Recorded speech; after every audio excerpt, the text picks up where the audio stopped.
All right, so second section we're going to take a look at is 3.2.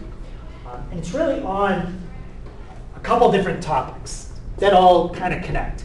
Continuity, intermediate value, and what we call end behavior. So I'll talk about what each one of those means, but they're all connected concepts, but we're going to go over each one at a time. So when we draw something on the calculator, especially older calculators, they assume that the graph is supposed to be connected. Right? So when you draw something like this, 3 divided by, let's do x plus 5. An older calculator would do something like this. Let me do zoom 6. Actually, that drew it the right way. Sometimes what happens is on an older calculator, it will try to connect two parts of a graph that shouldn't be connected.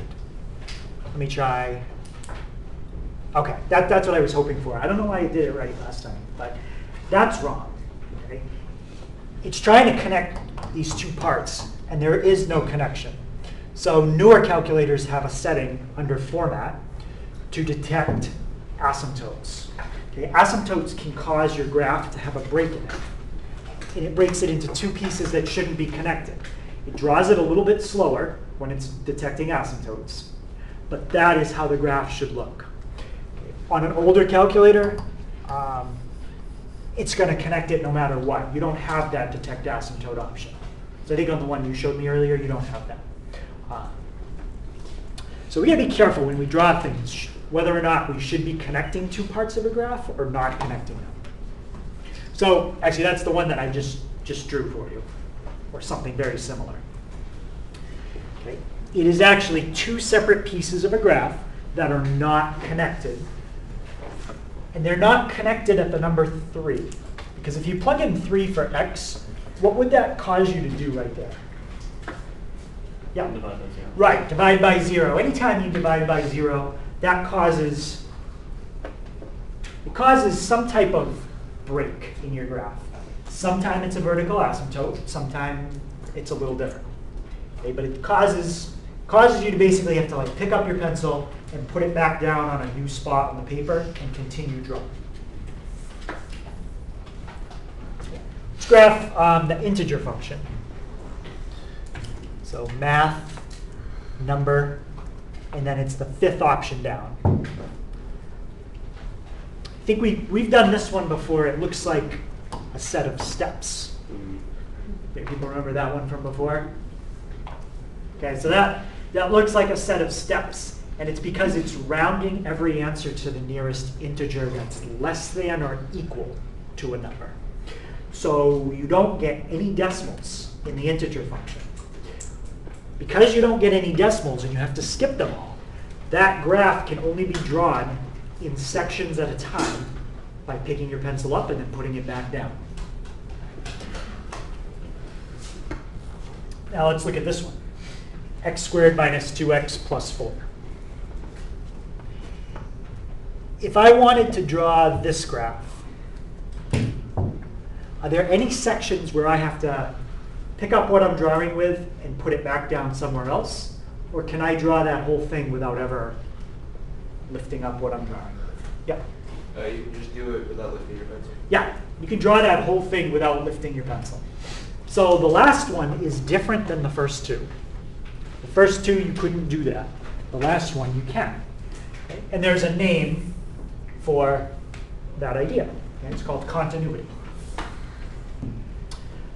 So when we're talking about whether or not a graph is continuous, that in simple terms means you can draw it without lifting your pencil. Okay, that's not a very mathematical way to say it, but I find it makes a lot of sense to people if I say it that way. So a function is continuous over a certain interval. And let's say that interval starts at A, stops at B. Like this. Here's A, there's B. If you can start at A and trace all the way to B without lifting your pencil, then it is continuous from A to B.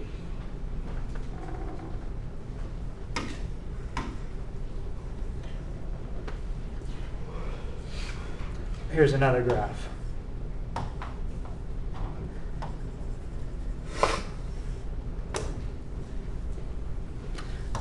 Here's A, here's B, here's C, here's D. So in that one, is the interval from A to B continuous? Yeah. Yeah. How about from C to D? Yeah. Yeah. How about from B to C? No. So it's possible you could have a graph that is continuous on some sections, but discontinuous on other sections. So if a graph is not continuous, then we say it is discontinuous.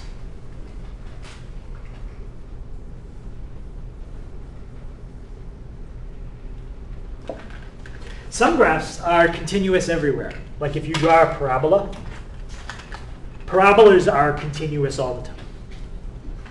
You can't find a section in a parabola that is discontinuous. It's impossible.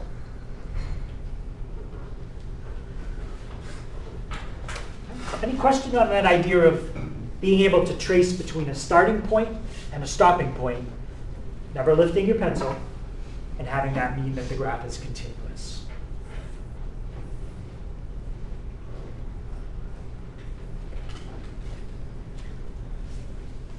Okay. So as I kind of just said this already, but when you draw a graph, it is possible to find some sections on the graph that are continuous and other sections that are discontinuous. So we're going to try it now with an actual function. Okay, not just a picture, but I'm going to draw something on the calculator. And I want to find two intervals where the graph is continuous and two where it is discontinuous.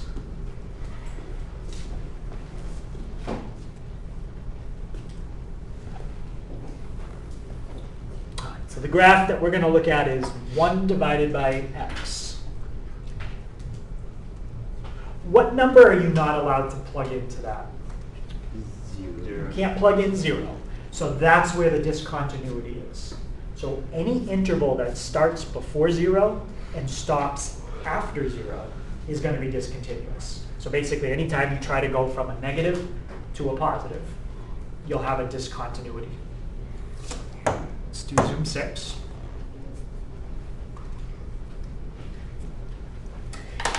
And remember, as the graph gets very steep, calculator has trouble drawing it. So what that really should look like is more like this. This just keeps going down, and this just keeps going up, like that.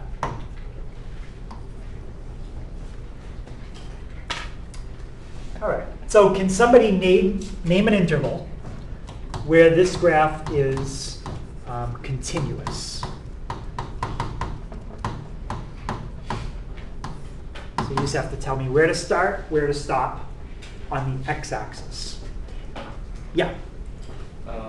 Parentheses for both of them, negative infinity, 0. Like that? Yeah, parentheses. So that way it's not including either of them. Yeah, I mean, Because you can never reach negative infinity and you can never fully reach 0. Yeah, it is continuous over that entire interval. Yep, and that's an unbounded. Can somebody give me a bounded interval that the graph is continuous from? Yep. 1 to 20. 1 to 20. Including or not including? Including. Yeah, it doesn't really matter. But yeah, you could definitely start at 1 and trace all the way to 20 without lifting your pencil. Yep. So those are two intervals that are continuous on that graph. Now let's do discontinuous. Can somebody name me an interval that is discontinuous? Yeah. -5 to 5. -5 to 5, including or not including? either. So It doesn't really matter, yeah. But if you try to trace from -5 to +5, you can't do that without lifting your pencil. How about one more interval that is discontinuous? Yeah. Negative to positive infinity. Yeah, you definitely can't go from negative to positive infinity. Anything that has to pass through 0 in this graph is discontinuous. Okay, so how about looking back at the integer function? Let's put that one back up. I want to know the length of the longest interval that you can find that is continuous. Yeah. I just have a question on the continuous part. How can you go to 0? Like I don't get the negative infinity to 0. So you'd basically be tracing forever to the left, and you'd be going right up to, but not including 0. So you'd basically be going like this, down forever. Oh, okay. You just keep going Yeah. down. That's the to the parentheses and the brackets. Brackets is not including that number. But Yeah. like as close as you can get to it. Yeah, once you put a bracket on that 0, that would mess it up. Brackets means this number is what number. Okay, so Okay, looking at okay. this graph, what's the longest? Oh, I want to try to make it a little bigger. Let me put it on a new page. Let's go like this. Okay, so looking at that graph, what's the longest interval that you can find that is continuous? It's not infinitely long. Like in that other one, there are intervals that are infinitely long that are continuous. But this one doesn't have that. Yeah? Are they all the same? So yeah, what would be the length of the longest interval that is continuous in that picture? All of them? So I'm looking for a number. Oh. What is the length of the longest interval that is continuous? Let's see if I can get back to the problem.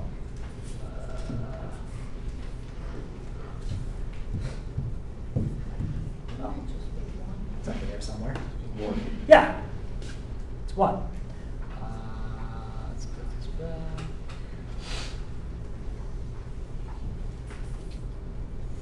Here's my question. Yeah, the length of the longest interval that is continuous on the integer function is a length of 1 unit. There's an infinite number of those 1 unit steps, But it's only 1 unit. but it's only 1 unit. It never gets any longer than that. No. So there's 3 different ways that you can have a point on the graph that is discontinuous. Okay, a point where you have to pick up your pencil and jump somewhere else.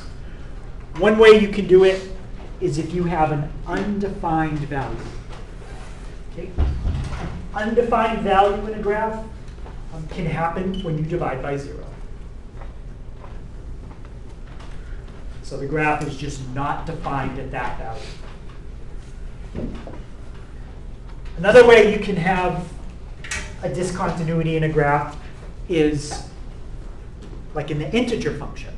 In the integer function, it's not that anything is undefined. You can plug in any number for x, from negative infinity to infinity. The domain is all real numbers. But it's the way that the function works because of the rounding that causes the graph to jump. Okay, so it's not that there's undefined values, it's the rounding causes steps or breaks in the graph. Okay, so we can get an undefined value. We can get breaks in the graph because of the way the function is rounding. Or a third way, it's kind of like the first way. It's because of an undefined value, but it doesn't cause the same thing to happen. We end up with what's called a hole in the graph.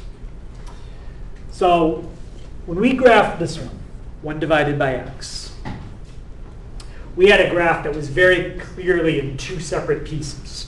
One piece went down, another piece went up, and it looked like that. And that happened at the number, what number were you not allowed to plug in right there? 0. Yeah, you couldn't plug in 0. Well, let's look at this one. What number are you not allowed to plug in for that one? -2. You can't plug in -2. So let's type that in. And let's see what happens. X plus 2.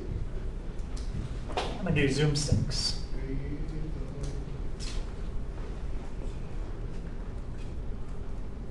Okay. Huh. Does it look like anything happened? We just got shifted to the left a little bit. Well, I mean, we're looking at like the -2. So when you tried to plug in 0, it was very obvious something weird was happening in the graph because it curved two separate ways. But is there anything obviously happening here at -2? No. You can't tell that that graph has a hole in it. So having a hole in the graph is the trickiest thing to see because it looks continuous. What this graph should really look like when you draw it is like this. It's not continuous. Okay, there's an infinitely small hole in the graph. That's why you can't see it. When we sketch it by hand, we exaggerate it and we put an open circle on -2 to show that there's a hole there. And the other way I can show you that it doesn't work at -2 is if I go to the table. If I plug in -2, it says error. Just like it would if I was dividing by 0, because I am dividing by 0. It's just the dividing by 0 doesn't cause anything obvious to happen in the graph. And there's a reason why. Because it's so infinitely small, the calculator just gets over it, right? Yeah, but there's a reason why it's infinitely small. Like, how come dividing by 0 here caused the graph to curve two different ways and it was really, really obvious? And then here, dividing by 0, you can't even tell. There's a reason why that happened. So you can plug in numbers really close to -2, like -2.001. That's fine. You can do -1.999. So it looks like I plugged in -2, but it just rounded it. You can't plug in -2. Okay. Does anybody know why? Why the graph didn't have the same look to it as the first one when we divided by 0? Yeah? Is it because of that the quadratic, It has something to do with the quadratic. the exponent of 2 on the top? Anybody have another way that we could rewrite what's at the top besides x squared plus 3x plus 2? Yeah? Open parenthesis x plus 1, close parenthesis x plus, open parenthesis and x plus 2. Perfect. Close.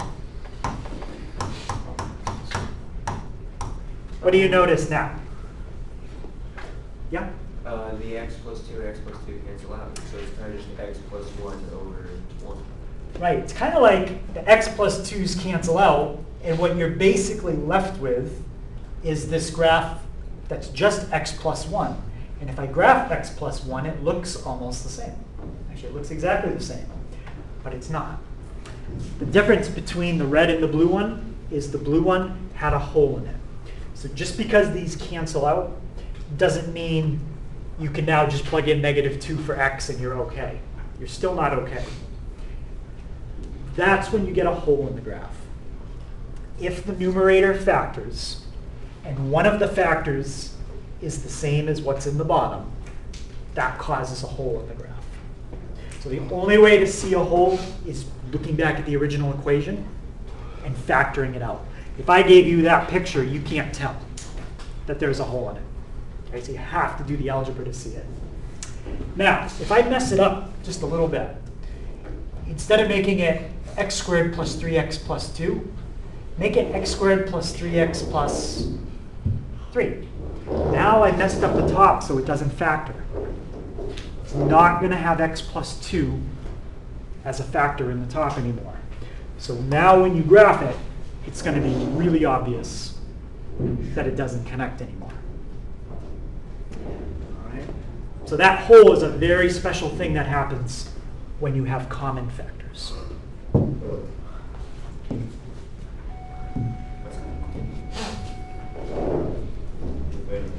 So when we draw polynomials, okay, cubics, quadratics, linear, they are continuous everywhere.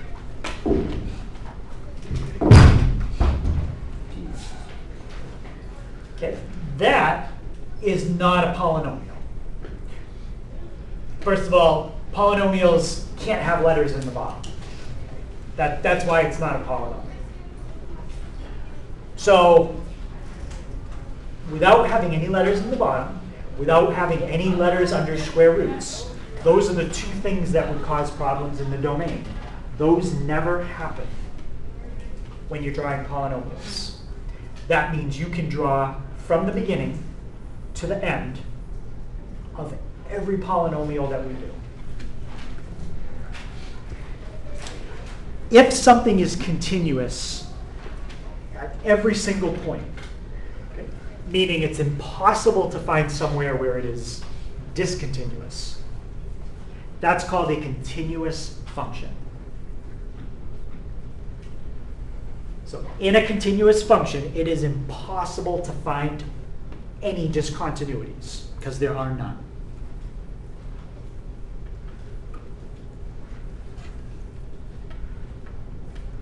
So based on that, kind of putting those first two statements together, you could say that all polynomials are what?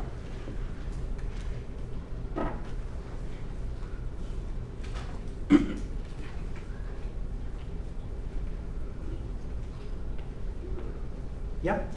Continuous. Yeah, all polynomials are continuous functions. Yep.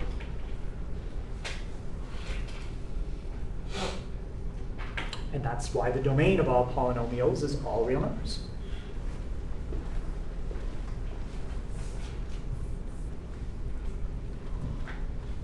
Okay, so that's the idea of continuity. Okay, any questions on that?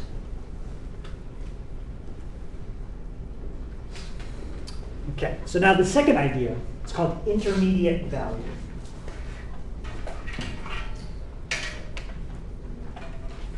When you think of the word like intermediate, not in terms of like, say, skill. Well, yeah, I guess even in terms of like your skill level. If you're intermediate, what does that mean? You're, yeah, You're like in the middle. you're in the middle. You're no longer like a newbie stuff, but you're not exactly like a master at your subject. You're kind of like in between. Yeah, in between, exactly. Means like in between, in the middle. So if I asked you to think about an intermediate value between two numbers, it means a number that is between.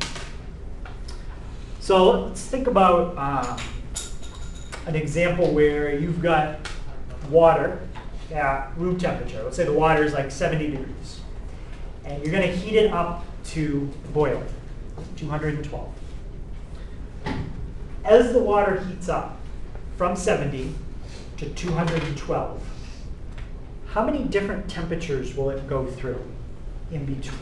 How many intermediate values will there be between 70 degrees and 212 degrees? Yeah? I believe it's like 142. Right.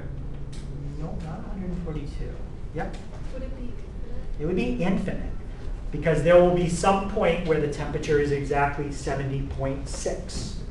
There'll be a point where it's 91.34.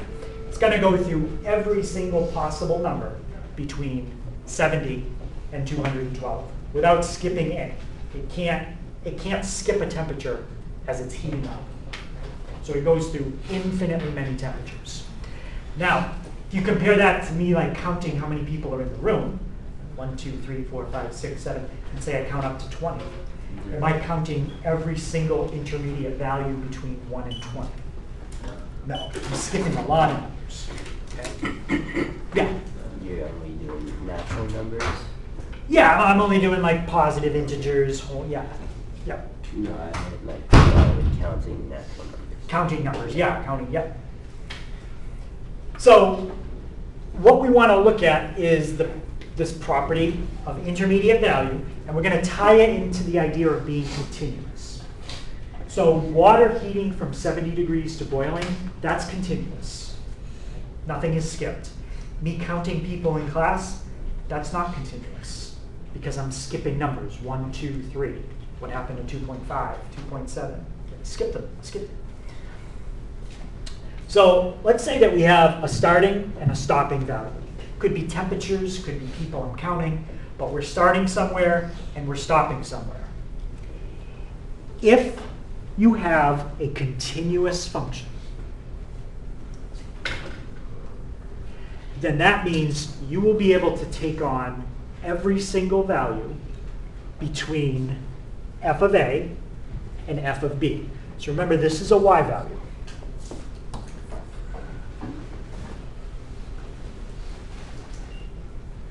So let's say a starts at 1 and stops at 10. And you had a formula.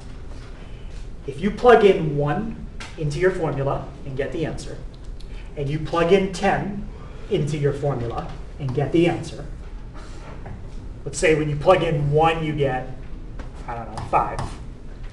Let's say when you plug in 10, you get 67. If your graph is continuous, then I guarantee you will pass through every intermediate value between 5 and 67. Because you plugged in a value to get 5, you plugged in another value to get 67, and it's continuous. So think about drawing a shape from 5 to 67 and never lifting your pencil. Let's say 5 is down here and 67 is up there. As you draw from 5 to 67, and I don't care what you do, I mean, eventually you have to hit 67, and you're never lifting your pencil to do it. So you're going to pass through every number at some point between 5 and 67. You have to.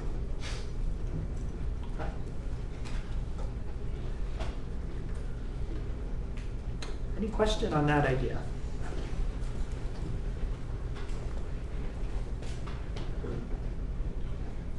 Imagine if you're trying to graph that line. That'd be like a 2 and 9. Yeah, no, we can't. It'd be kind of funny to try though. Can't graph that. Not a function. So let's look at this one. F of x equals 3x minus 4. When you draw that, what kind of polynomial is it? Yeah? Linear. Yeah, it's linear. Are linear polynomials continuous? Yeah, every polynomial is continuous. So linears are one type of polynomial and they are continuous.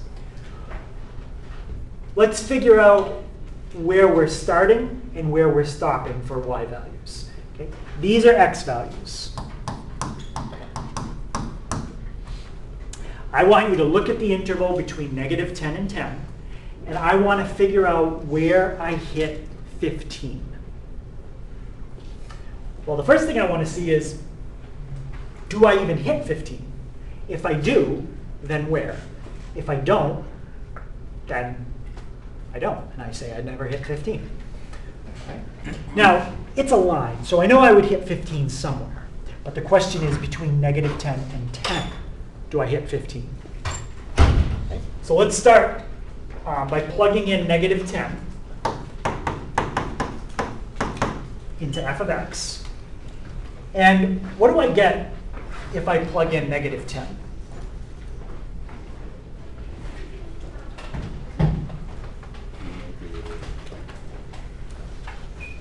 What is it? Negative what? -34. Yep, -34. And now let's plug in +10. What do I get if I plug in +10? Yep. 26. 26. So what is the y value that I'm starting at when x is -10?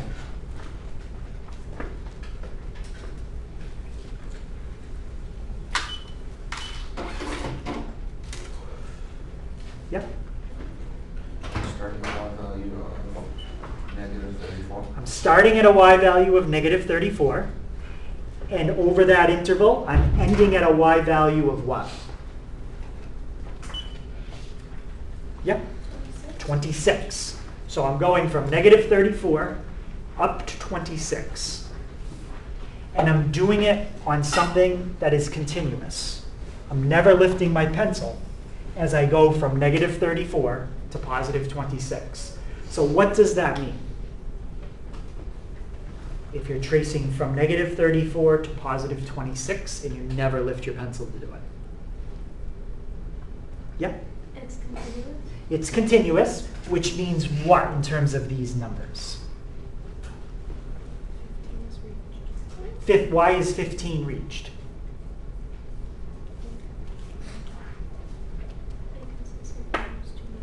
Because it's between those two numbers.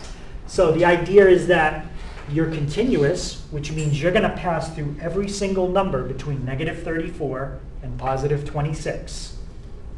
15 is in the range of numbers you're going to pass through. So you will hit 15 at some point. Now they want us to figure out where we hit 15. So just fill 15 in there and see what you get. So solving for where you hit 15, that's not really the point of the problem. The point is understanding that line of thinking about starting somewhere, stopping somewhere, and passing through every value in between. Okay. And in this case, you will hit 15 when x is 19/3, which is about 6, what is that, 6 1/3. So that's definitely between -10 and 10.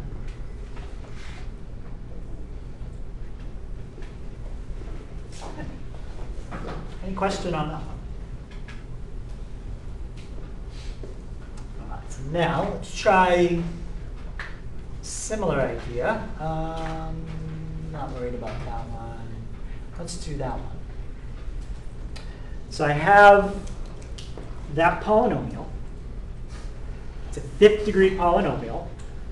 And I want you to prove to me that it crosses the x-axis between 0.25 and 0.75. I don't care where it crosses. That's easy. Second calc 0 and just get the answer. I want you to explain to me why it has to cross the x-axis between those two numbers. How do you think I would start to figure that out?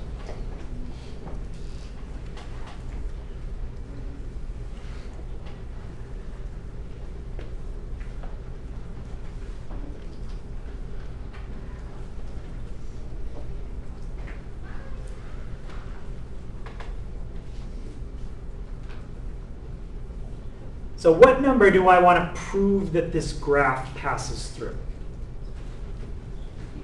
0. I want to prove it passes through 0. Okay, just like in the last problem, I wanted to prove that it passed through 15.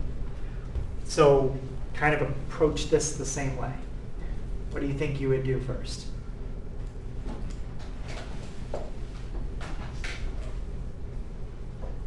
Yeah. So for x equals 0.25 and x equals 0.75 and see where they are. Yeah, plug those in for x and see what you get. Okay, so let's start with 0.25.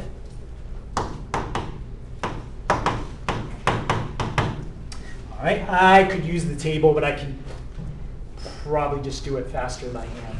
So 0.25 to the 5th power plus 2 times 0.25 minus 1. That puts me at negative, we'll call it negative 0.5. All right, and you said do the same thing with 0.75? Okay. Let's plug in 0.75. So 0.75 to the 5th power.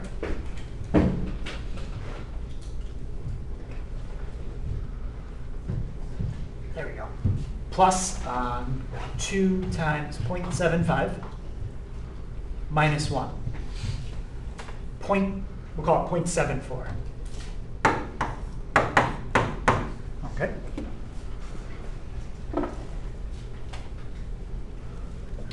Now, why does that prove the graph has to pass through 0?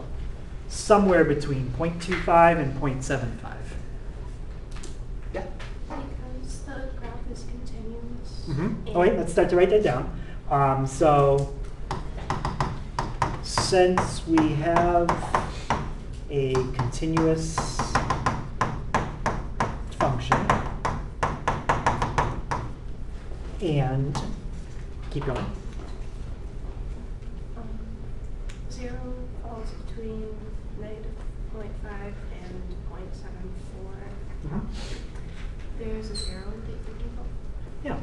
So since we have a continuous function and we're starting at a negative y value, and we start at a negative y value and end at a positive y value,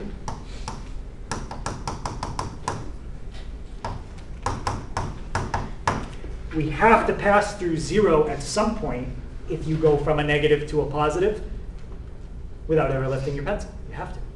It doesn't tell us where. I'm not interested in where. I'm just more interested in that line of thinking that we just did. So since we have a continuous function and we start at a negative y value and end at a positive y value, we must pass through 0.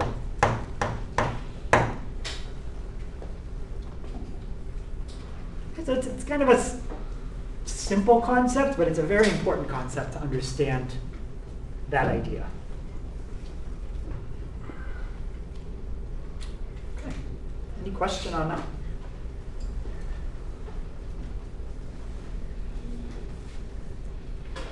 So the first two things we looked at today, continuity and intermediate value, they're more, I think they're more abstract ideas, trying to understand. I mean, they're not extremely difficult ideas, but they're more abstract.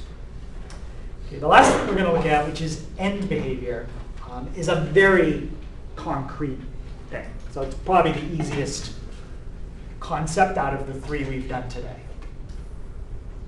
So the end behavior basically describes what a function is doing as you head towards negative infinity and positive infinity on the x-axis. So like if I had a graph that looked like this, I would say that the behavior of that parabola on the left side is going up and on the right side is going up. I don't care what's happening in the middle. All I care about is what happens when I look at each end of it. So how many different types of end behavior do you think there are for polynomials? This is one. Up, up. That's one. How many do you think there are in total? Yeah? 2 Okay, what would be another type of end behavior? converges to a certain number. So for polynomials, Oh, for they poly- can't converge to a number. They always go towards infinity or negative infinity. But yes, there are some graphs that will converge to numbers. We're not going to talk about those in this chapter. But for polynomials, they either go towards infinity or negative infinity. So how many different types of end behavior do you think there are for polynomials? Yeah. 4. Can you give me another type? Down and down. Could be a parabola that's down and down. Yep. What else? Up and down. Yeah, you could have one end going up, another end going down, and then you could also have a down and an up. So there are really 4 different types of end behavior for polynomials. For other kinds of functions, other things can happen, but not polynomials. So how do we describe that? You know, do we say up, up, down, down? Well, I mean, you can, but we're going to talk about a more formal way to describe it. So let me graph y equals x cubed. That's going to kind of look like the one on the right, but switched. It's going to down on the left, up on the right. So down on the left, up on the right. To describe that end behavior, one way you can do it is like that. Okay, it's not a really formal way to describe it. I think it makes sense. You're saying that it goes down on the left, and you're saying it goes up on the right. But what we want to do is describe it using a notation called the limit notation. If you take calculus next year, you're going to see limit notation a lot at the very beginning. So it's an important notation to understand how to use.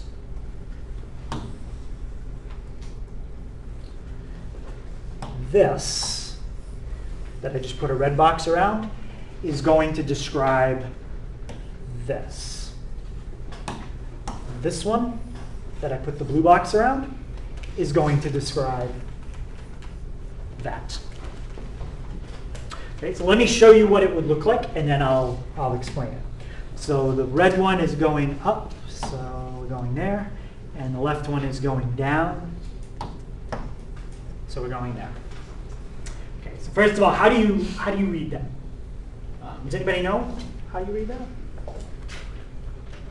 Yep. As I start with the word limit. limit, I was gonna say as x goes heads towards infinity. Okay, just don't forget to read this part too. The limit of f of x as x approaches infinity. That's how you read it. So this is the limit of f of x as x approaches infinity is infinity. What does that mean if I word it a little simpler? What is happening to the y value as x heads to the right? What happens to the y value as x heads right? Looking at this graph, as x heads to the right, the y value continues to go up forever. So we say that it's approaching infinity. Okay, the bottom one, pronounced properly, is the limit of f of x as x approaches negative infinity. Or more simply, what's happening to y as x heads to the left? As x heads to the left, the y value drops down forever. That's why I put negative infinity. Okay, so on the right, that's called limit notation. And on the left, we'll just call it a less formal way of describing the behavior. Okay, any questions on that? And when we get to chapter 4, as Lucas had mentioned, we will see things here that are not infinities or negative infinities. We will see numbers. That's where a graph maybe does something like this. It kind of levels off and flattens out. Polynomials don't do that. All right, so we said that there were 4 types of end behavior. Okay, and the 4 types are right there. Let's take one of them and write it in limit notation. Let's start with this one. Anybody think they could tell me how I would write that in limit notation?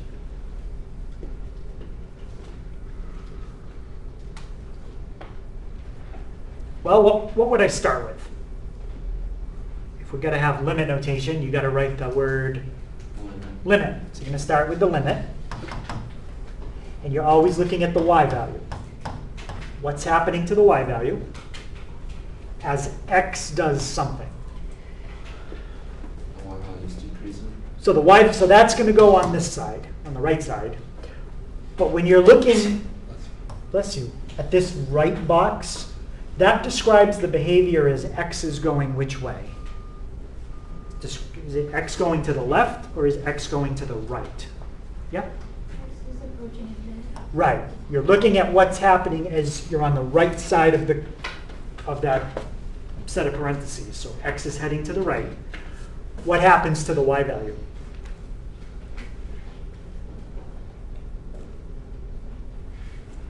Yeah. Goes down. Goes down. Infinity. So we put negative infinity. That's how you describe that one. And how would you describe this one? It's going to look pretty similar. There's going to be one thing that's different about it because we're heading a different way on the x-axis. Yep. Same thing, but x is headed towards negative infinity. Right. That's describing the behavior on the left side. So as x approaches negative infinity, y also approaches negative infinity.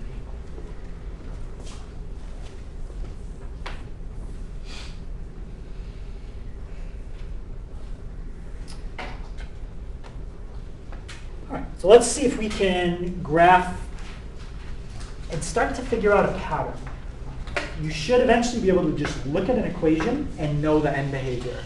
You don't need to graph it. Let's do x to the fourth. And let's do negative x to the fourth. Keep in mind, these are both even degree, okay, even degrees. That's x to the fourth.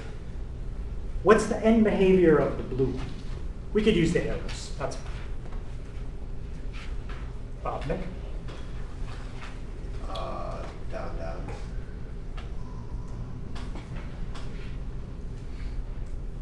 No, not for the blue one. Oh, up. Up, up. Yep, x to the fourth. So the end behavior for this one is up, up. And what about the negative x to the fourth? Down, down. Yeah, that one's down, down.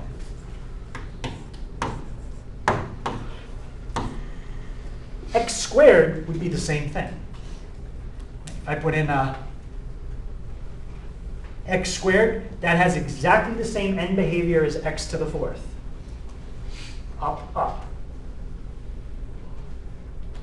So what do you notice about polynomials that have an even degree in terms of their end behavior?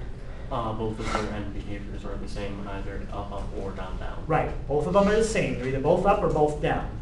And when you put in an odd, like when we did with x cubed had one up, one down. So we can make a chart that kind of summarizes all of that. And all it depends on is the first term. Right? So if you write down like 5x to the third minus 8x to the fourth, 3x squared plus 2x minus 7. If you want to know the end behavior, there's only, I wrote that kind of messy. There's only one term there that matters. Okay, the only term that matters is the one that has the highest exponent. This fourth degree, second, linear, and constant term, none of these make any difference with the end behavior. Will they make a difference in the sketch? Of course. They're going to change little details about how it might twist and turn. But in terms of end behavior, it's the biggest term that controls everything. So all you have to do is look at the number that's in front and ask yourself, is this number a positive or a negative? And then look at the exponent and ask yourself if it's even or odd. And then follow that chart. So based on that chart, what would the end behavior be of that function?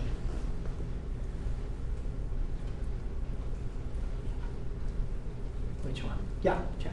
Down, up. Let's see. So we have a greater than 0 number in front. Yep.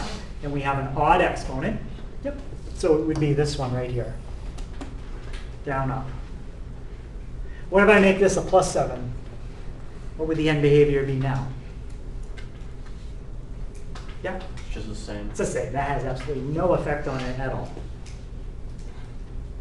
Again, it may change little twists and turns or shift the graph up 7, but the end behavior is still the same.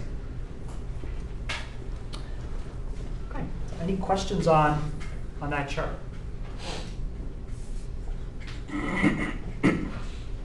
Everybody have the chart?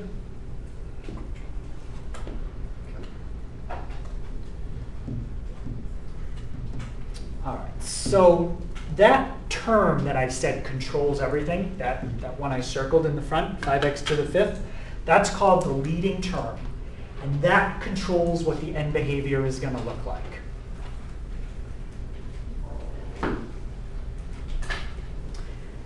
Because that term pretty much controls everything, we call that term the EBM. It's the end behavior model. Because that term by itself predicts exactly what the function is going to look like. It's called the EBM, the end behavior model.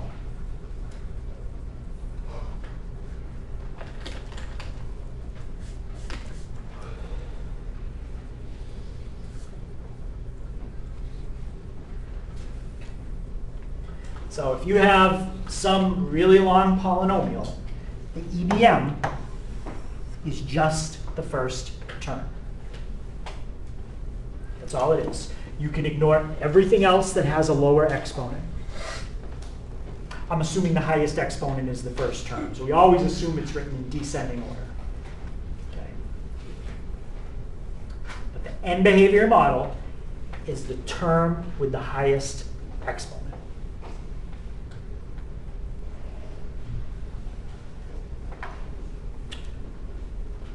I think that's going to be our last question we do. Yep. Okay. So what I want to do is I want to graph that. 2x cubed minus 7x squared. I want to type that in.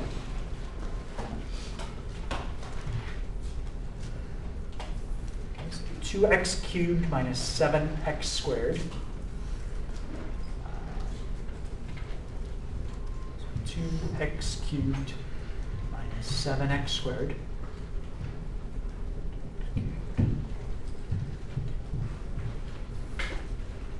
minus 8x plus 16. What, if I said to you, what is the end behavior model? What would you say the end behavior model is for f of x? Yep. Don't know. That's the end behavior down up. What's the model for that end behavior? That would be like a formula.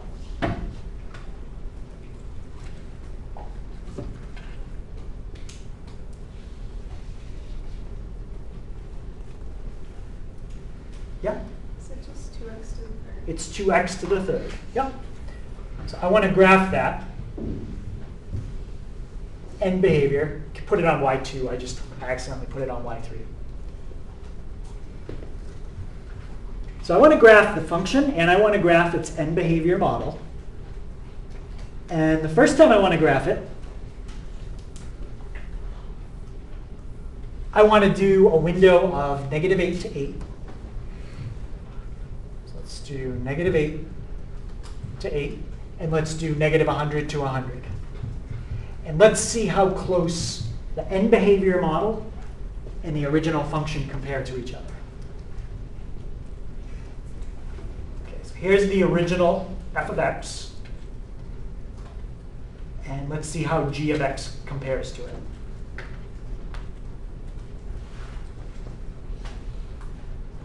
Okay, do they look exactly the same? No, they don't look exactly the same, but that's because we're zoomed in quite a bit. Let's zoom out.